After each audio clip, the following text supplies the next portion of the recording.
Quick question, what tips do you have for the dreaded first chapter? I'm struggling hard and could use tips from someone successful in storytelling. As far as openers, I can tell you a lot of stuff that you should not do for an opener. I can tell you that if you start your story with just like several pages of a lore dump, I'm not reading that shit. The key thing about an opener is that you have to give people someone or something to get attached to as quickly as possible. And you have to give them a reason to get attached to that person. There's a book I really like called Save the Cat. It's about screenwriting, but it does have a lot of good tips that apply to like any form of creative writing. Like with any book, you can't just take like every single tip in that book as gospel. You do kind of have to see, it's like, okay, what applies to me and what doesn't here, da-da-da-da-da. But you know, it does have a lot of good advice in there, especially about intros. And the whole line, like Save the Cat, comes from how do you introduce a character who's an asshole, but still have your audience get attached to them? You give them a Save the Cat moment. You show like, hey, they still have some empathy. And that can kind of be used as an opener. You know, you like give your audience something to care about as soon as possible. And that is how I think one of the main focuses of a good opener. Give your audience a reason to care in as little time as possible. That is what a good intro should do. I feel like that should always be your priority. Getting information across about like the setting and the world and stuff like that, that can also be good if you can do it. But me personally, my opinion is that a good opener's job is to get your audience attached to a character as fast as possible so that they'll fall in love and they'll want to come back, especially in webcomics, because, you know, webcomics, you're not usually starting with like a full first episode. You're only starting with like a couple of pages generally. With Cast Off, I went a little bit of a different route just because I'm a fan of the interesting cold open. Cast Off's intro, I don't know if I've ever actually said this anywhere. I may have, but I don't think I like wrote it down anywhere. I think if I've ever said it somewhere, I said it on stream. The opening for Cast Off, the cold open for Cast Off, was actually very heavily inspired by Blue Exorcist. The opening of the Blue Exorcist anime I thought was so cool because it shoves you into something you don't know what's going on, and all it does is make you want to ask questions immediately. And that can be extremely compelling if it's done right.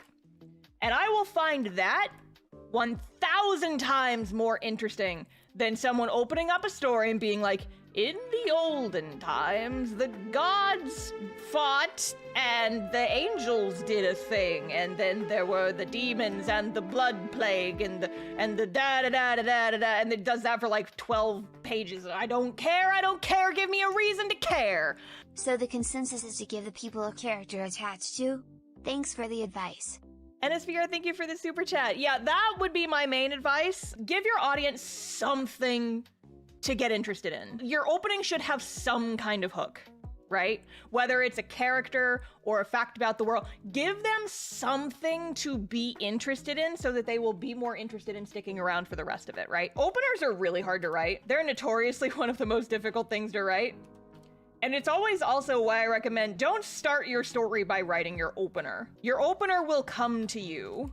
Start writing the story. Don't worry about the opening right away. You don't have to write your story in order. My MC is too boring, then give them something interesting. You've identified the problem, now how do you solve it? Another piece of writing advice I have for you guys, this is advice just in general. Identifying the problem is the first step to solving it, but the next step is working towards solving it, right? So, like, if you acknowledge that you have this problem, it's like, oh, this is a problem that I see with my story or my character. Okay, you've acknowledged the problem, you've identified the problem. That's good, that's the first step. How do you fix it? Don't just stew on the problem. You have to actively think of ways to fix the problem. So if your main character is too boring, how do you make them more interesting? And if you don't know how to fix that, Google it, ask other artists, like see what other people do. What makes a character interesting? Look at characters that you like. Why do you like them? Why do you think that they're interesting? And can you apply that lesson to your own characters? So much of art is just observing and learning from what others have already laid down. Acknowledging the problem is the first step towards fixing it, but then, you know, making active steps towards fixing the problem is the next step. Also, people say don't use certain tropes, fuck those people. Yes, exactly. You don't have to avoid certain tropes just because other people don't like them. The amount of people in my comments who said that they hate amnesia tropes, I could read that and say, it's like, oh, well, people online say that they don't like amnesia tropes, so even though I really like it, I feel like I probably shouldn't use it. Fuck that. You're not making your story for them. Who even are they? You're writing a story for you. Write the story that's gonna make you excited. Write the story that's gonna make you happy. If I gave a shit about what random people thought of my webcomic, I never would have started it. If I had thinner skin, Cast-Off would never have gotten made. The first draft of Cast-Off, the first time Cast-Off ever existed, I wrote the first chapter as a one-shot for an anthology that was put on by the comics department at the school that I went to for college. So I did like the first, I think like 15 pages as just like a one-shot. It did not work as a one-shot. It was not good. It was basically Vector just trauma dumping on Ariana as a complete stranger. Then it ended, it was a one-shot comic that ended on a cliffhanger. I will openly admit, looking back on it now, it was not good.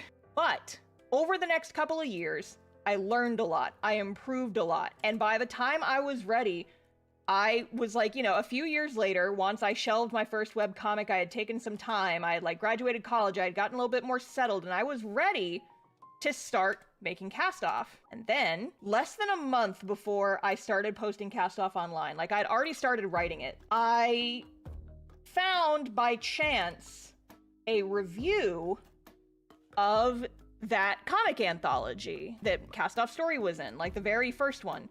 Someone had bought the anthology and had posted a review of it on their blog, and I was like, oh, this is so cool, I want to read this. I read it.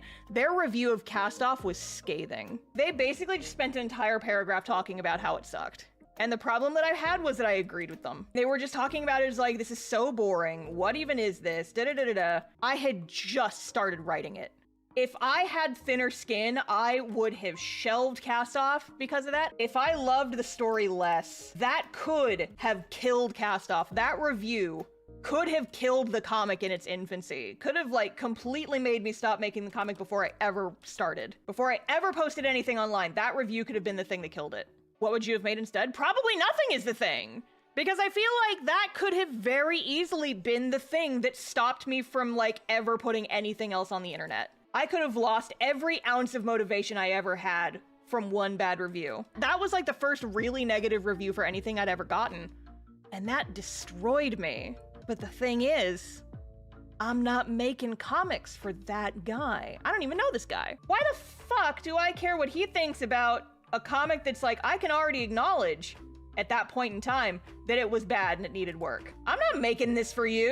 You don't have to like it. 'Cause I like it. And that is the most important thing, because it's my project and I'm having fun with it. And if people tell you they don't like it, then they can fuck off. It's not for you. You're not making it for random people on the internet. You're not making it for your critics. You can't make art for people who are not going to like it. You can't sell a motorcycle to a toddler, right? Like, so don't waste your time thinking about what they think about your work. Make stuff for yourself. Prioritize your own happiness and your own well-being. And if you want to use that overused trope that you love, even if everybody else hates it, I guarantee you, first of all, that not everybody hates it. Sometimes there's just vocal people online. They do not represent every single person on the internet. Just because you see opinion a lot doesn't mean that everybody automatically agrees with it, because I love amnesia tropes. I think it's fun. You gotta do it right. There are ways to do it wrong, but I love amnesia tropes and I use them all the damn time, and I will continue to do so because I find them interesting. So if I have any advice for creators, don't give a shit about what other people think. If you're making this for you, then make it for you. Unapologetically for you. And if people don't like it, then fuck them. It's not for them. You didn't make it for them. Why do you care about what they think?